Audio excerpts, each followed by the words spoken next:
Chris, good morning. I Good don't morning believe to we've you. met since your appointment as a Black Stars coach, so I believe congratulations are in order. Lovely. Thank you very much, Annie. And it's an honor and a pleasure to be here. What's been the experience like for you? Well, I think there are probably two, different types of experience, and one is the experience of the difference between club football and international football. You know, the big difference is that from club football you have relationship with the players day to day. You play a game every week. So there are so many more ups and downs, there are so many more communication. And probably what you're allowed to do, you're allowed to build a team. Yeah. It's club football. International football is very different. Sometimes you can have the players 2 days training before a game. Yeah. So it's more difficult to build a team, build relationships. And what you have to do, you have to put as much as you can into that short period of time that you have with them. So that's the difference in that. Being here, I knew Ghana before. So probably the experiences of Ghana, which have been more of late because I'm spending more time here, are not dramatically different to what I've experienced before in my times coming here. What are the similarities? In the similarities in what? In The experiences that you have mentioned. It's a culture. Yeah.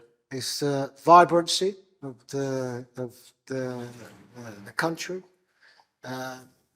One thing I have experienced, I must admit, are in all of my time here before, it's predominantly been here in Accra. Right. So what I have been able to do over this last year is experience other parts of the countries. A lot of Kumasi, because there's a lot happening there, and of course the games have taken place there, but also to other regions, Tamale and Cape Coast. Doma. So this is the part I've enjoyed. Did you like Doma? Yes. Yes, but predominantly I was there to watch a game. Yeah. So I mean, what I haven't experienced is that on most of my travels have been to watch games and of course watch the local players. They've not been so much to spend time in the area. Yeah. So I've experienced some of it, but not a lot of it. So that's the part that I've enjoyed, going to other parts of the country. We'll circle back to two of the issues that you've mentioned. The issue of the time, the limited time that you have to spend with players, which invariably affects team building. And then the issue of your visits to these local clubs, league centers, and all of that. But let's for now focus on the culture. A lot of coaches come into Ghana, even for those like you who've lived here before, when they have their first coaching experience, especially for those who have coached elsewhere, they talk about a cultural shock in terms of the management, in terms of the perception of football, and even the football culture itself, the daily practices from players to managers to everybody that they encounter in the football space. What has your experience been like? Have you also experienced that cultural shock? Yes, and probably issues, the wrong word. For me, it's more about experience. Right. And I think what probably the angle I come from is that I'm not a young coach. I'm a coach that's had a lot of experience, not only just as a head coach, but as a coach. So I've experienced a lot. I've experienced in England, the top level, and the second. I've experienced going to clubs that have top facilities and clubs that don't. So the experiences here are different. The facilities perhaps wouldn't be of the level of perhaps what you would have Elsewhere. but these are clubs that are experienced clubs, football clubs. If I'm talking predominantly England, that have had that many years to build a structure. They have a fan base that supports them week in, week out, and they have big money that supports them week in, week out. Africa's different.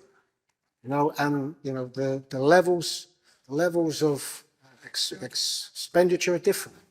So you have to accept that at times that the facilities might not be what you have experienced before. But this is normal. And this is normal, I think, when you come to international football. So they're the things that you have to work around. Also, of course, when you're working at club level, your relationships with your bosses are day to day. Yeah.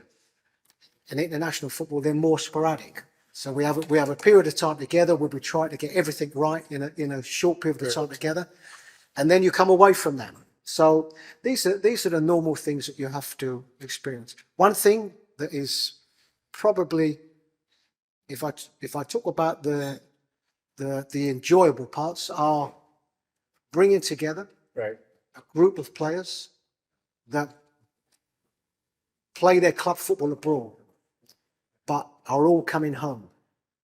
So whenever they come home, there's a responsibility and a feel that they feel once they get back here in the Ghana. And it's wonderful to see them all in a group, meeting up with each other. They haven't seen each other for a good period of time, and of course, all excited to see each other. In terms of your relationship with, so you mentioned your bosses, that at club level it's more frequent. At the national team, it's a bit more sporadic. What has been the level of relationship you have, particularly with the so-called management committee? The relationship I have with the management committee is very good. It's very good. It's very constant, because although I'm not here all the time, then there's never anything stopping me having the relationships that I need to have. Communication. Yes, and the communication. So I'd have to say that communication is always good. I have a group of people behind me, i.e. the association, the management, that are all after one thing, and that is for us to all go in the right direction, to the team to be as successful as possible, and what it takes for the team to be as successful as possible. To see the development of players, particularly young players that are coming into a squad, that have come through the ranks, that have come through, you know, the younger teams, and they're now in the senior team. So my experiences with my bosses as such, management, the association, is good, and I've had very good support. It appears that kind of support and desire to excel can get overzealous sometimes. Somewhere last month, we had, in a very strange sequence of events, 2 executive council members and the Black Stars team manager more or less question your capacity to do the job. And very similar language in communicating that the team is not performing, there is no time. Were you surprised by these commentaries? No, I go back to what I've said. I've been in the game a long time, and the beauty of our game, and this is also one thing I've learned since I've been here. Yeah. Ghanaians are very passionate about their football. We're in a time now, I know, here in Ghana, where it's financially the country are going through a very difficult time. But through all of that, there's one constant thing, is that Ghanaians are very passionate about their football. And when they're passionate about their football, then, you know, they're not afraid to take the time to express their thoughts. This is normal. This is something that I found since I've been here. All right, when I go out into the streets, and it's not so often because normally I'm in the environment here, but whenever I'm going to games, you know, there are always people there and supporters that will come up to me and tell me what they think. So no, I think anything that's said. One thing I'm always conscious of is that football is highs and lows, and when you're on the back of what I regard as a poor result, and our last result against Madagascar was not the result that we wanted, is that there's always going to be a reaction. This is, for me, this is normal. You can't expect for everything to be good and to be praised all the time. So, no, I mean, I trust the people around me, and I trust that that anybody around me that says anything, they say it for what they believe is the right reasons. I'm never affected But by should that anything. kind of public criticism not come from journalists and that they convey their views to you? Because they are in a position to have that kind of communication. It is their job to help you to succeed. Should that kind of commentary and assessment not be had internally? Um, the subjects you're talking about now are, they're political subjects. Right. One thing as head coach of this national team is I don't get involved in politics. Right. My focus is on the team and the team doing well. I always know that there's politics involved because this is the nature of the game, and this is the enthusiasm and the passion that Ghanaians have for football. One thing I can assure you is that within my remit, I have a lot of conversations with everybody. Right. With everybody. And I'm always confident and comfortable with the conversations that I have. For anything that goes outside of that, that is for other people to judge. My focus has to be on the team. Yeah, and if I put my focus elsewhere on political matters or things that are being said, you can't do your job properly. I focus on the team, and this is how I've always been.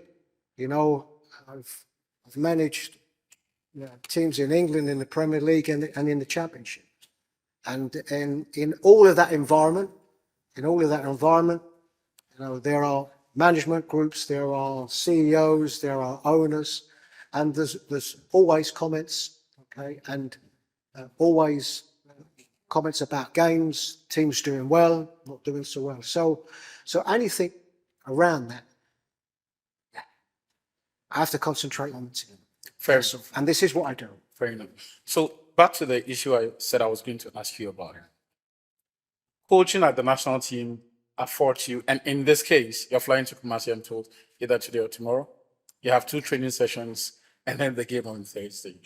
Remarkably short period to have any kind of bond or even attempt to teach automatisms into the squad. When you have a short-term contract like yours, it even exacerbates the situation. Just talk us through the difficulty of your situation, especially with an AFCON where these days the average Ghanaian's mindset is, irrespective of the context, we have to win the AFCON because it's taking forever.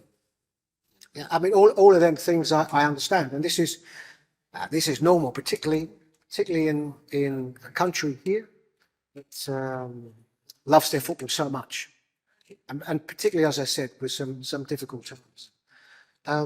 But the situation that I have with the limited time is the same for all international coaches. So if I'm looking at our Central African Republic, our next opponents, their head coach would be in the same position as me, would have the same difficulties as me, and so this is something you have to accept. You have to accept that you have a group of players that and for us, the large majority play in Europe, that they will play Saturday or Sunday, come to Ghana on Sunday or Monday, and it's a very short period of time. All you can do is that for the period of time that you are in the role, is that for each camp that you are instilling some ways, some preferences, some things that are acceptable. Each time that you are in camp, that you are giving this to the players, and over a period of time, then one camp, then the next camp, and the players are certain about what the coach wants, the way that he wants to play, the disciplines that he has, all of these things that obviously you need to bring into, of course, a game plan. The short time you have, is that a reason we don't see a lot of new faces in the team and that you try to keep a close knit in terms of the profile of players that? Yeah, something to do with that. I mean, what we have is that, and the good thing is, we have so many Ghanaian players. If I speak about two, one is the local players, and I'm spending as much time as I can here looking at the local leagues, the levels, the individual players that I think can bridge that gap and make their way into the squad. But also, we have so many players playing in Europe that are not even in the squad, and it almost seems that there isn't a week or a couple of weeks that go past that somebody isn't telling me about another Ghanaian player that's excelling. But what you can't do is that if we're speaking about building something, it's difficult to build something when every squad that I pick, there's 5 or 6 new players. So, but of course, if you've got somebody that's excelling and doing really well, it's a big interest to us. So mostly it's about getting the balance between consistency in the squad, freshening up the squad a little bit, and of course taking notice of somebody who's really excelling and doing well. So in terms of this process, talk us through the selection process for each of these callers. So for example, the list you put out on Saturday for the Central African Republic game, what do you look out for in calling a player into the national team? For a long time, there's been endless debates about the need for a supposed criteria, some kind of metrics, which we don't even seem to agree on what ought to be. For you are the man who decides who gets to be called up. What do you look out for? Well, certainly as regards metrics, it's difficult to have metrics when in your mind you can have a squad and then 4, 5 of them players are not available. And this is something that you always take into the right context, is that you very rarely will have a squad in your mind some month before and they're all available. So this is something. There are, if you speak about metrics and consistencies, some of the things that come into account. The most important thing is winning the game. Okay, so I need to think about a team. I need to think about a team that's going to win us this game. This is first and foremost. I need a support mechanism, i.e. a squad around that is going to give us the options to win this. So if you're not starting, who are the players that can come off the bench and make an impact that can get us back in the game, win us the game, put us further forward in it. So they're 2 of the criteria that first come into mind. But then also it's about consistency. Do I need to bring a young player? Do I need to bring a young player in for his first squad when this is a game? This is almost how you can see it, like a one-off game that we need to win. So there are so many criteria that you have to think of. First is about availability, who's available. If a player that you know that's going to be in the squad is not available, what's the replacement? How do I want to play? I've been relatively consistent with a way of playing, even though I'm able to tweak that a little bit. So there are so many parts of it that you have to try and get right. But mostly it's about the core of the group. Can I keep a core together that are used to being here, that can handle international football, that are not going to be fazed by international football? Winning the game, a freshness in the group and it's always good to have some freshness in the group to lift the levels, to keep players on their toes. So these are so many criteria that we need. Now, let's talk about some of the players who get called up. Ayew, where does he stand in the grand scheme of affairs? In the last couple of months, we've not seen him being very active. He last played in March, if I'm not mistaken, but he's made the squad. in a time where we've seen a lot of competition or competitive performance from Ghana's forwards. He's what, into his 11th or 12th year in the national team. There is a growing perception that we may have to manage his involvement in that team. Do you agree to that? Well, growing conceptions doesn't. It's not something that means too much to me. Now, from my point of view as head coach,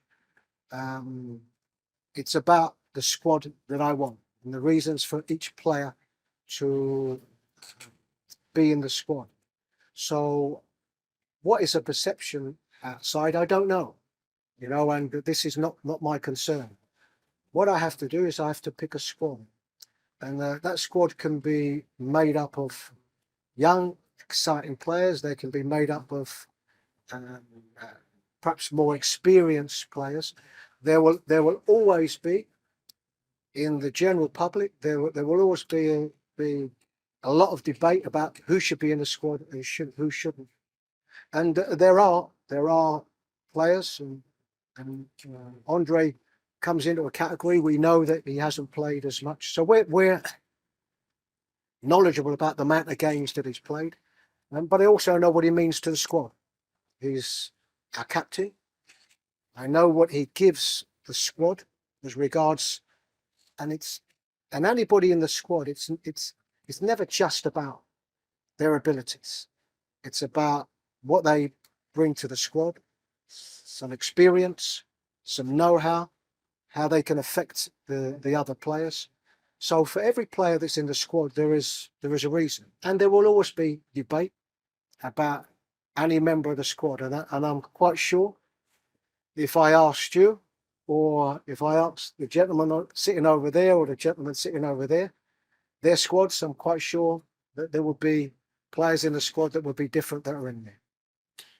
Now, in terms of the future of this team, we have seen. Okay, so before we talk about the future, yesterday or on Friday, Gareth Southgate announced his list for the next England friends, and it included a certain Eddie Nketiah, which, in the eyes of many, closes that door to Gyan, since it is likely he may get it and all of that.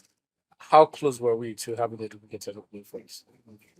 Well, I must admit credit to the GFA that they were having conversations with him even well before I was involved in the setup, certainly as technical advisor before and now as head coach. So he is a player that's, of course, always been on the radar.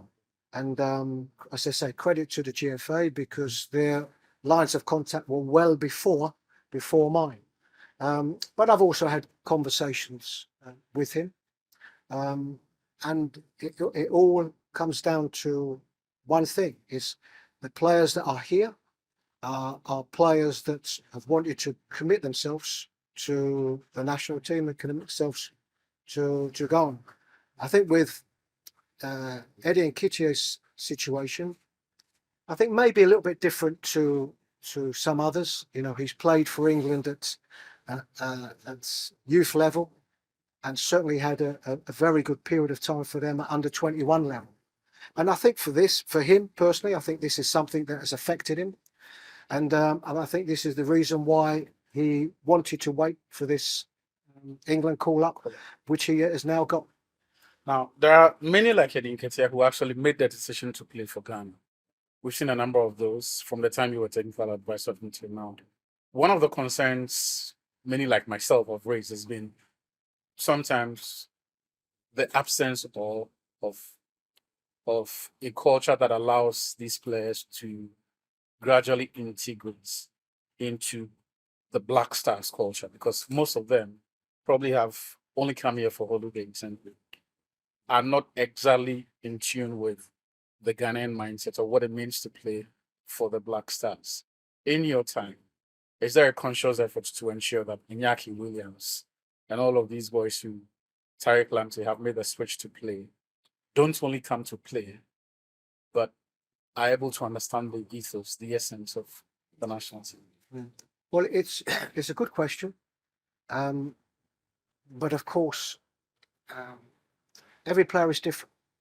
You know, you would have somebody like Tariq Lamptey, who, although has spent all of his life in England, has also spent a lot of time here, growing up, speaks the language, to somebody different that was born in England or Germany and France, that hasn't had the same type of upbringing, that hasn't had the same type of culture experiences here.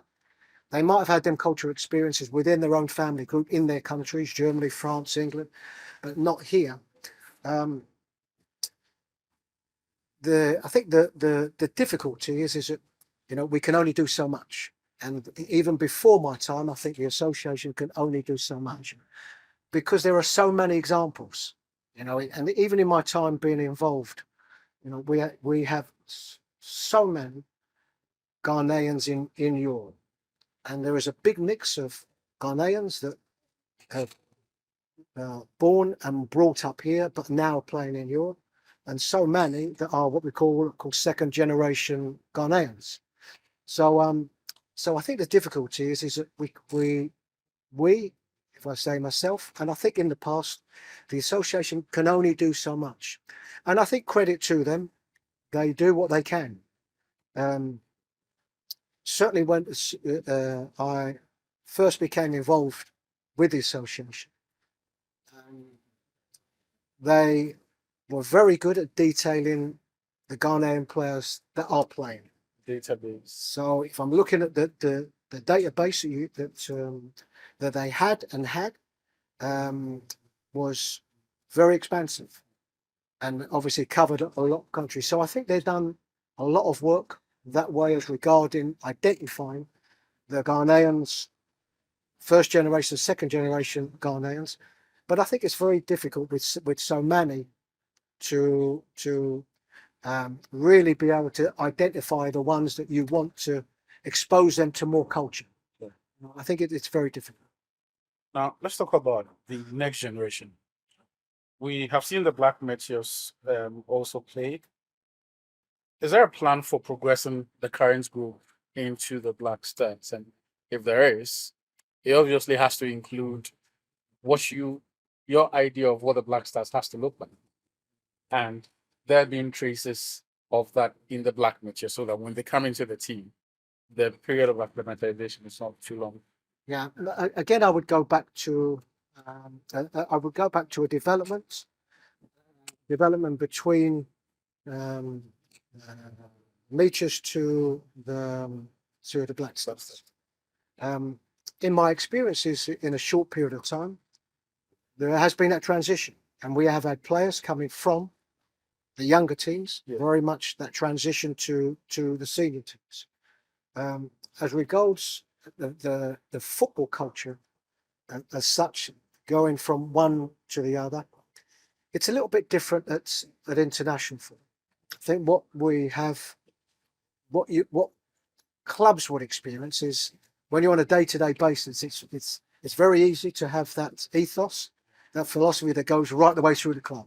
It's very easy, because in any club football, you will have the academy teams going through to the 16s, 19s, the 23s, and the senior, that are all working on a day-to-day basis. So this is easy.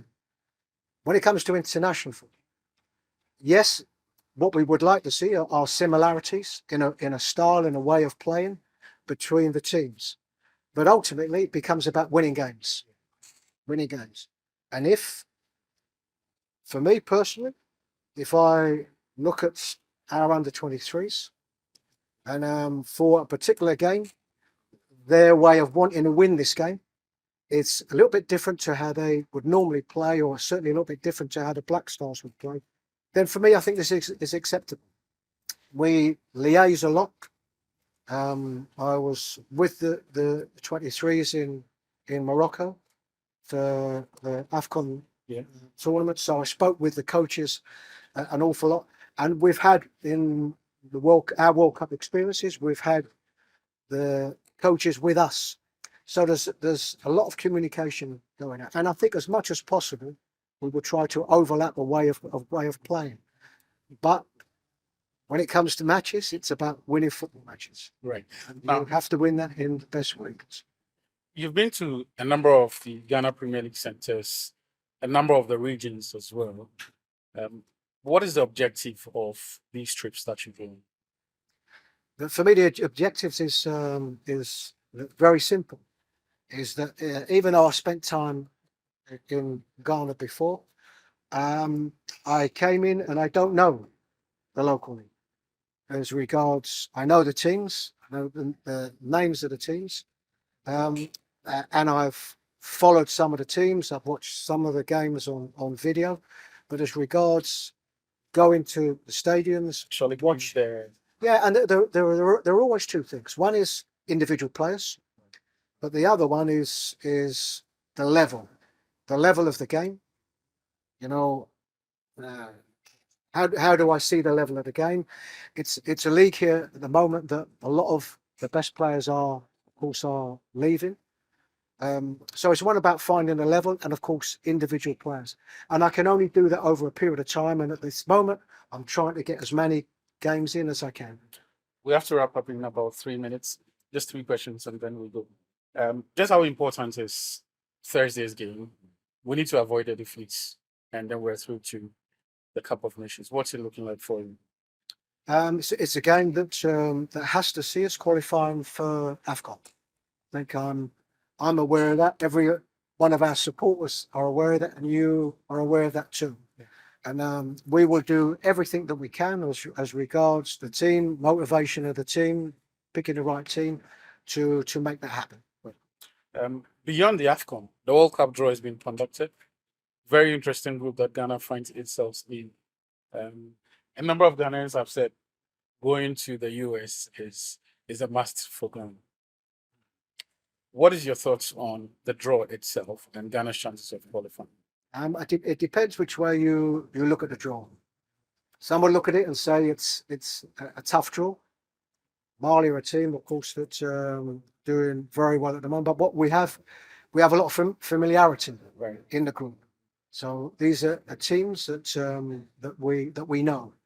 So I think we have to look at it as a good opportunity. We have to look at it as a good opportunity to qualify for another World Cup. I think the experience of the last World Cup is something that, irrespective of the fact that we didn't make it through the group, but the experience was good for all. And when you have a good experience like that, it makes you want to have that experience again. And we will do everything we can to qualify at the group. Final question. The last 2 coaches of the Black Stars, or 2 of the last 3, have complained about supposed interference. In fact, when Otuado was leaving in that press conference in Qatar, he told the press that he hopes the next Black Stars coach would be given the freedom to work and will be of strong will. What has been your experience like? Have you experienced anything like that? My experience with the association is from day one has been good. With the president, mostly with the president, I've had very, very good conversations. I will fill him in on everything. The squad that I pick, the team that I pick. The team that I pick is the solely my responsibility, and this is the way that I've always worked. But it's normal, you know, when we do well, I'll have good conversations with the president. When we don't do so well, I'll have conversations with the president that are normal conversations, and go through the processes of why things didn't work well. So this is all. I think the only thing you can always ask for is good support from your bosses. And my bosses, of course, are the GFA and, of course, the president. And as I say, my experiences so far with him have been enlightening and very good. Mr. Hughton, we wish you good fortune. And we hope your work delivers the success we're all looking for. Thank you very much. Good luck. I appreciate that. Good luck on Thursday. Thank you. Yes.